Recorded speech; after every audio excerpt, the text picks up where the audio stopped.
नमस्कार मित्रांनो. संगत कोन म्हणजे काय? म्हणजेच त्याला आपण इंग्लिशमधून करेस्पॉन्डिंग अँगल म्हणतो.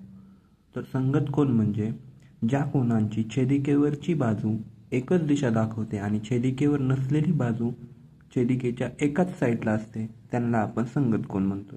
तर या आकृतीमध्ये बघा, कोन ABC आणि कोन BDE हे दोन कोन संगत कोन आहेत.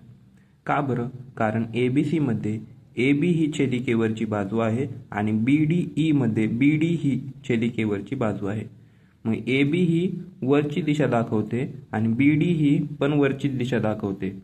म्हणून संगत कोनांच्या व्याख्येप्रमाणे छेदिकेवरची बाजू एकच दिशा दाखवते आणि छेदिकेवर नसलेली बाजू ABC मध्ये BC ही छेदिकेवर नसलेली बाजू आहे, ती छेदिकेच्या डाव्या साईडला आहे आणि BDE मध्ये DE ही बाजू छेदिकेच्या डाव्या साईडला आहे. त्यामुळे ABC आणि BDE हे दोन कोन संगत कोन आहेत.